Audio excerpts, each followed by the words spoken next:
اور ایک بات آپ یہاں پہ سمجھ لیں کہ دنیا کائنات کے اندر چاہے وہ صحابہ ہو، چاہے وہ اہل بیت ہو، چاہے وہ کوئی بھی ہو، جس کو بھی جو عزت ملی ہے، جو مرتبے ملے ہیں، وہ میرے نبی کے صدقے میں ملے ہیں،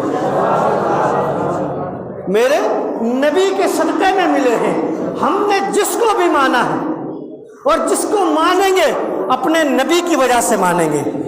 اہل بیت کا جو مرتبہ اتنا بلند ہوا ہے وہ حضور کی وجہ سے ہوا ہے، وہ حضور کے گھر والے ہیں اس لیے بلند ہوا ہے، حضور ان کے گھر والے اس لیے نہیں ہوا۔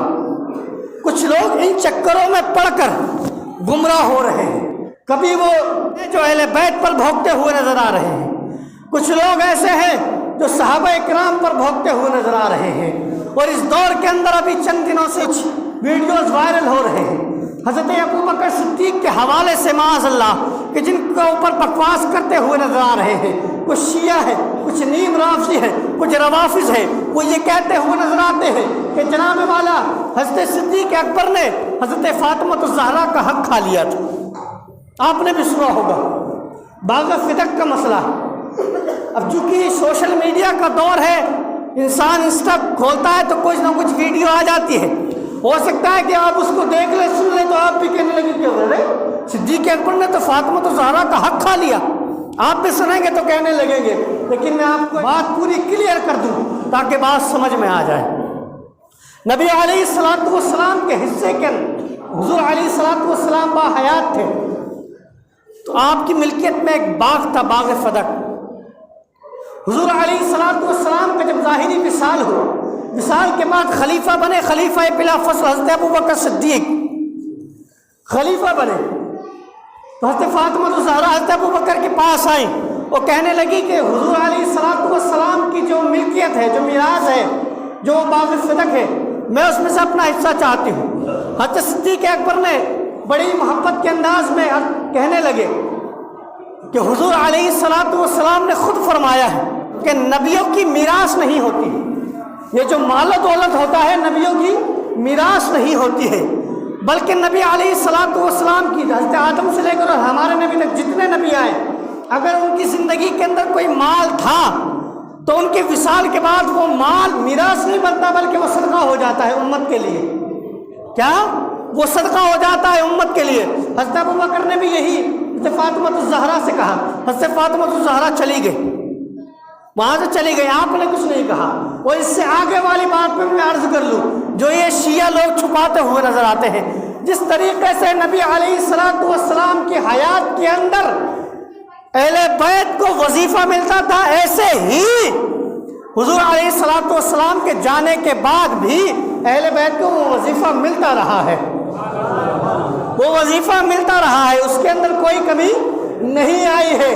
اب وہ لوگ جو صدیق اکبر پر بھونکتے ہوئے نظر آ رہے ہیں، تو میں ان سے کہنا چاہوں گا کہ لوگوں، تم چاہے کتنا ہی بھونک لو، اگر انسان سورج کی طرف دیکھ کر بھونکے اور اس کے اوپر تھوکنے کی کوشش کرے تو تھوک سورج کے اوپر نہیں جائے گا، اس کے منہ پر ہی آ جائے گا۔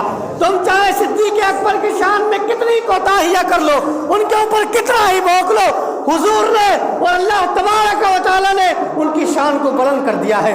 اب تمہارے بھونکنے سے ان کی ذات پر کوئی فرق پڑنے والا نہیں ہے، ان کی شان میں کوئی فرق پڑنے والا نہیں ہے۔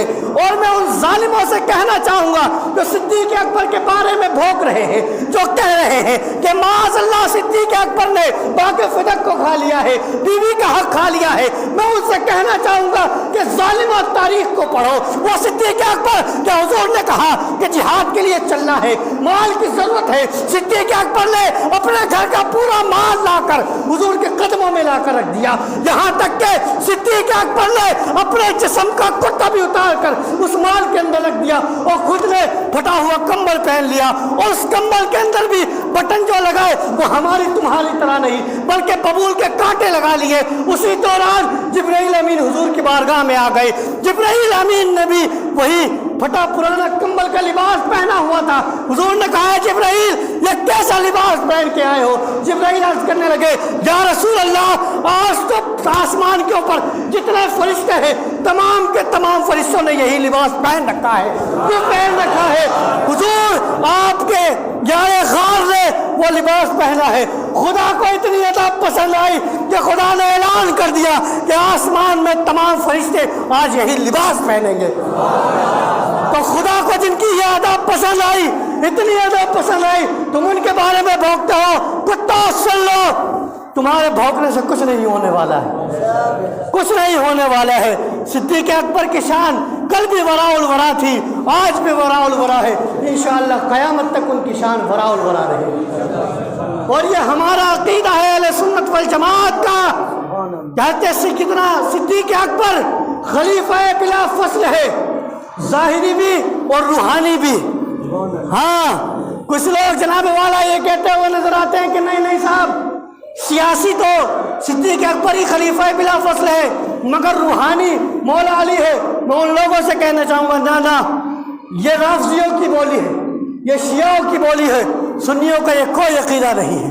1400 سال تک سنیوں کا یہی عقیدہ ہے کہ خلیفہ بلا فصل صدیق اکبر ہے, روحانی بھی اور سیاسی بھی.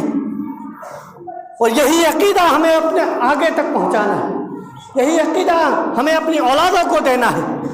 کہ آپ شیعوں کی بولی سن کر وہ جناب والا کہتے ہیں کہ صاحب سر سے بھی میں نے ویڈیو دیکھے اجمیر کے جو نیم رافضی ہیں, جو متولی بیٹھے ہوئے ہیں کتے, جو صدیق اکبر اور حضرت امیر معاویہ پر بھونکتے ہوئے نظر آتے ہیں, وہ بھی جناب والا کہتے ہوئے نظر آ رہے ہیں کہ ہمیں تو اہل بیت کی محبت, اہل بیت کی محبت, اہل بیت کی محبت. میں نے کہا ظالمو, اہل بیت کی محبت اس وقت تک ادھوری ہے کہ جس وقت تک صدیق اکبر کی محبت دل میں نہ آ جائے. ہاں صدیق اکبر کی محبت دل میں نہ آ جائے اس وقت تک اہل بیت کی محبت ادھوری ہے, اور یہ ادھوری ہی رہے گی.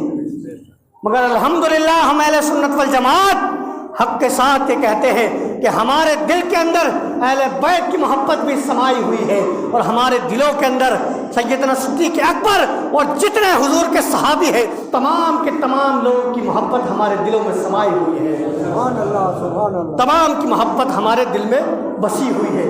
انشاءاللہ عز و جل اللہ کی بارگاہ میں ہم یہی دعا کریں گے کہ اللہ تعالی ہمیں اسی محبت کے ساتھ اس دنیا سے اٹھائے کہ جس دل کے اندر صدیق اکبر کی بھی محبت ہو, فاروق اعظم کی بھی محبت ہو, عثمان ذی النورین کی بھی محبت ہو, مولا علی کی بھی محبت ہو, تمام صحابہ کی, تمام اہل بیت کی, تمام اولیاء کی محبت ہو.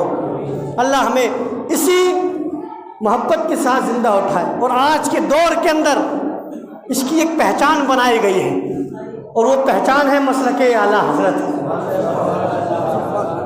جہاں یہ لگ جائے کہ مسلک اعلیٰ حضرت, تو سمجھ جانا یہ وہ لوگ ہیں جو اہل بیت سے بھی وفا کرنے والے ہیں, صحابہ سے بھی وفا کرنے والے ہیں, حضور کے بھی وفادار ہیں, اولیاء کرام کے بھی وفادار ہیں, اور تمام امت کے جو نبی علیہ الصلوۃ والسلام نے دین دیا ہے اس دین کے یہی لوگ محافظ ہیں. سبحان اللہ. اللہ تعالیٰ میرے کہنے اور آپ کی سننے میں جو بلکہ اللہ اس کو معاف فرمائے. استغفر اللہ ربی من کل ذنب واتوب الیہ. وآخر دعوانا